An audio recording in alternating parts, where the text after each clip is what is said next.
believes that, you know, representatives should represent everybody, that all of their constituents, and he believes that they have a special duty to the middle class as the bulk of our country.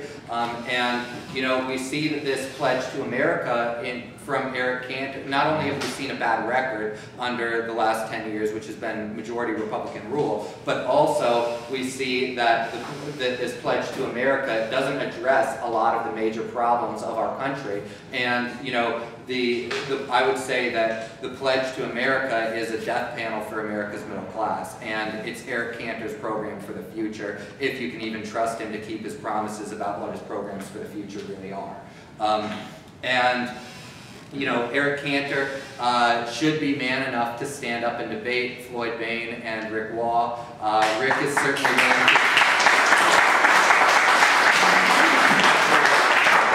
Rick has said that he's willing to debate Floyd and Eric Cantor anytime, anywhere, and the League of Women Voters has tried to set it up, and Cantor has declined.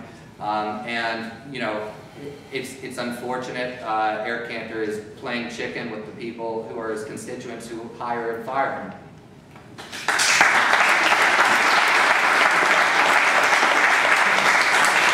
Dave, just a minute. What was the extension that he overwent on that? Was it about 10 seconds or something? He can finish a thought, I think, generally, or sentence. Okay. I just didn't want to be unfair to the others. All right. Go ahead. Again, as a citizenship advocate, it's so encouraging to see you out tonight. We appreciate you coming. I know I've been a poor representative of Eric Cantor. You certainly could have gotten more from him. But in the political system too, just keep in mind that there's multitudes of votes. So watch what the others say about the candidates and try to go to original sources and get some background. I did want to mention, I'll have some cards later. If you're interested in getting involved in conservative grassroots politics, I do have a website. I've been doing this for 20 years. I just think it's important that we get involved in citizenship. I did speak at the Tea Party last year. No, excuse me, the year before. Downtown Richmond as Todd the Well Man. You can YouTube that. And again, I think I'm not much of a speech giver, but I thought the content was good. Eric Cantor has been elected in Hanover County 5 times. I think this is his 6th time that he's running. Hanover County is pretty conservative. He routinely gets 70% plus of the vote. So the people of Hanover are fairly confident in the way that Eric is voting. He's got all the votes, etc. I was at Innsbruck at the pavilion where 4,500 to 5,000 people were there. Eric Cantor gave a speech. He hung around before and after. I walked up to him, had him sign my book. He's very accessible. Are there problems in the past? Yes. Stay involved. Push for new candidates. You need to elect people that believe as you believe. I believe Eric Cantor is that man. He has been downstream in a leadership group that has not allowed his true colors to shine. Now we've got a new generation. You're going to see a lot of the old wood resign because they don't want, especially the old Democrats. I think Rangel has been there since 1971. That was the year after Paul Ryan was born. So a lot of those, if the Republicans get the majority, they are going to retire.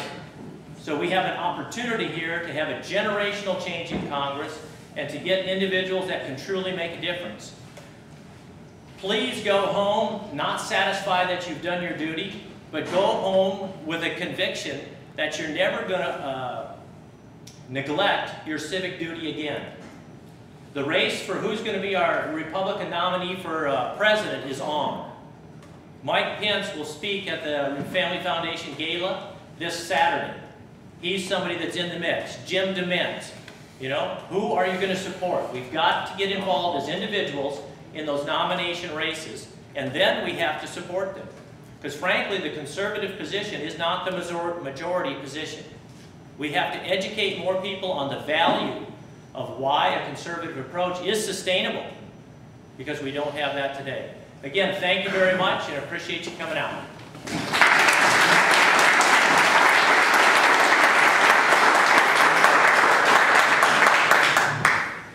I want like to start by thanking the Patrick Henry Tea Party for having us here and providing us this forum to speak to the constituents. What a novel concept.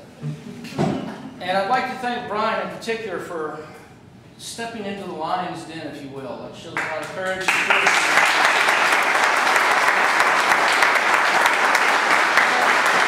I appreciate Mr. Vanderpool's attempt to stand in for Mr. Cantor, but I'm not going to excuse Mr. Cantor for yet again standing us up.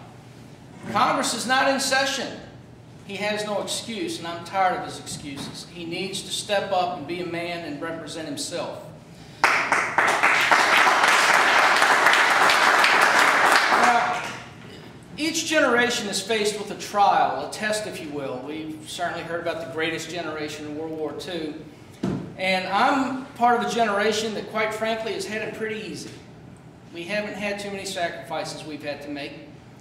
But now we see ourselves facing, for the first time in my lifetime certainly, the virtual extinction of the United States of America as we've known it. That's right. And I don't know about you guys, but I'm pretty scared. So we could continue this circular motion of, well, the Democrats made us mad last time, so now we're going to elect Republicans. Well, the Republicans are making us mad, so now we're going to elect Democrats. And we just keep this circle going, and nothing ever changes. Does anybody remember the contract with America? Newt Gingrich and the bunch? I remember it. I was saying, yeah, you go, boy. Nothing changed. And so we get Bush for 8 years. He's supposed to be a compassionate conservative. And under the 8 years under George Bush, with Eric Cantor right there in the forefront, voting 96% of the time to support Bush's agenda, we grew the federal bureaucracy, and we grew the federal deficit to the largest it had ever been in the history of this country before Obama's administration took over. And now just recently we hear Cantor and the bunch saying we want to take us back to 2008 spending levels. Folks, 2008 spending levels was horrible. How do you go from, well, let's just put it this way. We're going from horrible now to really bad. I mean, how is that an improvement? How does that help the situation? The reason the Tea Parties have come about, the reason I call myself a Tea Party candidate, the reason I'm running as an independent, is because I believe in those principles of limited government and the Constitution.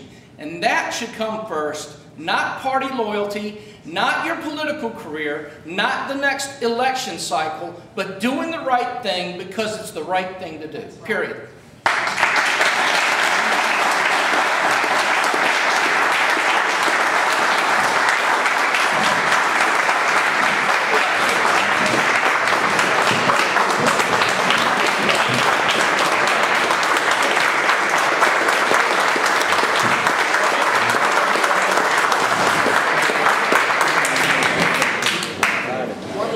One last word. You pretty much have done my job for me. Thank you for the question.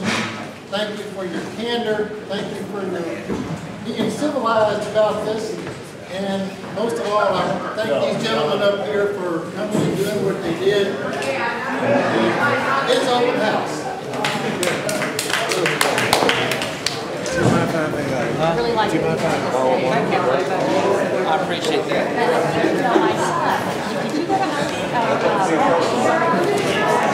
No, I'm taking on the job. What's that man, Brand?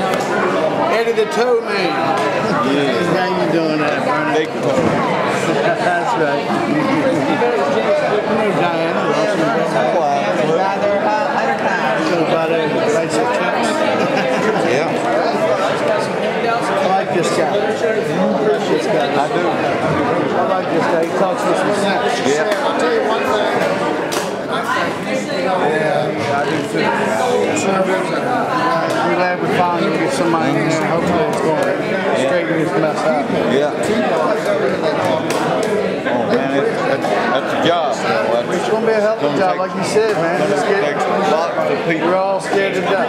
Yeah, lots of people. Any questions here? That is such a huge issue for me. I'm so absolutely mad at